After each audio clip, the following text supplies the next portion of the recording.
Today's recipe calls for fresh basil pesto. Gonna show you how to make a basil pesto pasta salad. Say that 10.5 times fast. While you're figuring that out, I'm gonna get started.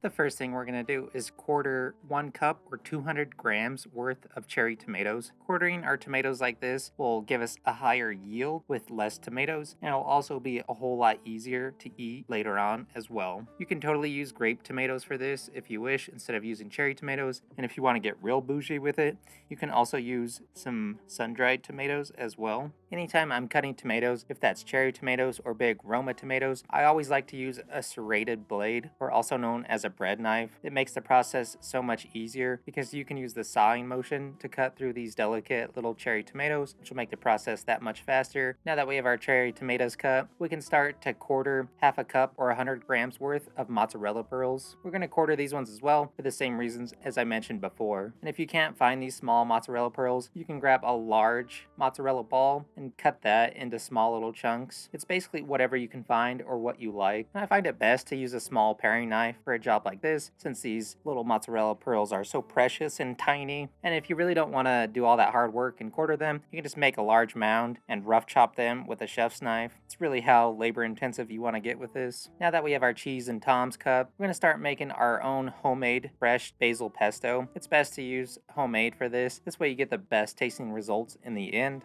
I have a full video on how to make fresh basil pesto. I'm not going to go into too much detail in this video on how to do it. I'll leave a link in the description so you can go check that video out. When you're making your basil pesto, you want something that's more rustic and more chunky, then add less oil. This really comes down to personal preference on how you want to coat your noodles. You can add less oil when you're making your pesto. Then later on, once you coat all of your pasta, you can add a few squeezers of oil to thin it out. Now that we have our basil pesto made, the last thing we need to do is cook off our pasta. So in a large saucepan, you're going to fill it up with some water and throw it over high heat and give it a few good pinches of salt, of course, because you always need to season your pasta water. And if you want your pot of water to come to a boil a lot faster, go ahead and throw a lid on it to speed up the process. Now that our water has come to a boil, we're going to go ahead and drop our nudes. I'm using rotini pasta for this recipe. Find it to be one of the better ones because it has those little shelves, which will help hold that basil pesto and make it super delicious. Once you drop your pasta, you're going to give it a quick stir to prevent anything from sticking together and becoming one giant noodle. You can use any type of pasta of your choice. Whatever strikes your fancy will work. You're going to use 8 ounces or 230 grams worth of noodle. You can easily double this recipe if you want to make a larger pasta salad. And throughout this cooking process, you're going to occasionally give your pot a stir to prevent anything from sticking on the bottom. You're going to cook your pasta for the recommended time on your package or until it's nice and al dente. It's best to shoot for the al dente pasta. This way you'll get the best texture for your pasta salad. And once your salad is made and it hangs out in the fridge for a little bit, it'll start to soak up some of that basil pesto. But when it does, it won't turn to mush. It'll still be nice and al dente because nobody wants mushy pasta. Now that your noodles are strained and drained, you're going to throw it in a holding apparatus. We're going to drizzle our pasta with about 1/8 teaspoon of olive oil. And once you throw your olive oil in your bowl, you're going to give everything a quick toss to coat all of our pasta. This will help prevent anything from sticking together while it cools down. We need to completely cool our pasta down before we throw our basil pesto in it. This way the heat doesn't turn our green pesto a dull color. Now, a little pro tip for you, you can throw a bowl in the fridge and chill it. This way it'll help speed up the process of cooling our pasta noodles down. You will get some condensation, but it won't be enough to thin your basil pesto out that much. While your noodles are cooling down, you want to give them the occasional toss and stir them up. This will help break everything up, which in turn will release some of the steam that's trapped in the center of your noodles, which in turn will prevent anything from carryover cooking. Now that your noodles are completely cooled down, you're going to add the zest from 1 medium-sized lemon. And when you're zesting your lemon, you want to avoid getting any of the white part of the lemon. This is known as the pith, and it's bitter in taste. When you're zesting your lemon, it's best practice to do it over your pasta noodles. Anytime you're zesting citrus fruit, it sprays off a little bit of juices and crystals, and we want to collect as much of that as possible. This way we get the best tasting result in the end. Now that your lemon has been lemon zested. You can throw it on a cutting board and give it a rough chop. This way it makes smaller pieces, which in turn will help spread it throughout the entire pasta salad. You can totally skip this step, but I think it's worth the extra few seconds it takes to do this. Now that we've added the skin of our lemon to our bowl, it's time to add our pesto. I used 9 tablespoons or a heaping half cup or 100 grams worth of our basil pesto. Pretty much took all of it, which is totally fine. You may need to use more or less. It just depends on how saucy you want your noodles to be. And if you're not sure on how much you really want, add small bits at a time and give it a quick toss and then taste it. Then you can adjust it as needed. And it's best to give everything the toss, or if you're going to stir it, you want to barely stir it with a spoon. This way you're not using too much force to break the noodles up. Now that your little heart is content with the pasta to pesto ratio, we're going to start to add the rest of our goodies to our bowl and give everything a quick mix to bring it all together. Once you have everything nicely coated in your pesto, you're going to give it a quick taste and adjust the seasoning as needed. I added a few pinches of coarse ground kosher salt. You can also add some fresh cracked black pepper or any of your other favorite seasonings. I felt like our pasta salad needed some more acid, so I added the juice from half of our lemon. And if you don't want to use the lemon, you can also use white distilled vinegar instead, or you can totally skip this if you choose and make a total bonehead move and accidentally drop one of the lemon seeds in the pasta salad and stare at it forever like you're trying to find Where's Waldo, and hopefully we find it later. And don't panic, I found the lemon seed, so nobody has to worry about me eating it and having a lemon tree grow in my little tummy. Now that our pasta salad is done, grab your favorite plate or your favorite bowl or just a fork and eat it out of the large bowl. It's up to you. When you're plating your pasta salad,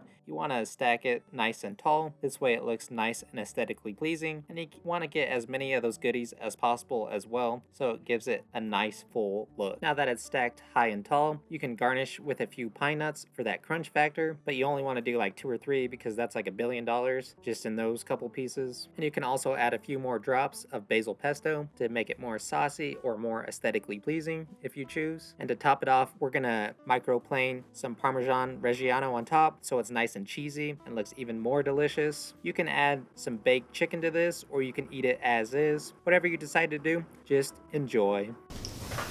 Alright, now that our basil pesto pasta salad is done, let's give it the old taste-a-roo. So looking at it, it looks super visually appealing. There's a ton of different colors going on for it. It's green, it's red, it's white, it's got some yellow in there as well. And it's super loaded with all that mozzarella and tomato. Overall, it just looks super tasty, so let's give it a shot. Try to get a bite with everything in it. This pasta salad came out super tasty. There's so many good things going on for it. Texture-wise, the noodles are nice and al dente. Then we get a little bit of crunch from our cherry tomatoes. Then we get a little bit of chewiness from our mozzarella pearls as well. And flavor-wise, it's all over the place, but in a good way. It's nice and refreshing and light in flavor. The fresh basil pesto adds some nuttiness and some cheesiness. Then we get some heavy, rich fat from our mozzarella pearls and just the heaviness from the pasta. We cut through all that with the acid from the tomatoes and the acid in our lemon zest. Then that lemon juice really brightens it up and makes it nice and refreshing in flavor. And mozzarella, tomato, basil, and lemon are just the perfect combination to make this salad super delicious. You definitely have to make it. This pasta salad is super easy to execute, and it's better than any of those old style pasta salads, which those are still good, but this one's better of course. And this makes for the best side dish for any get together. And you can make it extra bougie if you wish. Drop the cherry tomatoes and use some sun-dried tomatoes, or make it spicy and add some red pepper flakes, which sounds super tasty as well. So hopefully you enjoyed today's video. Thanks for watching. I'm gonna go pick out the best part, also known as the mozzarella cheese, and leave the rest for somebody else. We'll see you on the next one. Today's recipe calls for fresh basil pesto. Gonna show you how to make a... I forgot. That's what I did.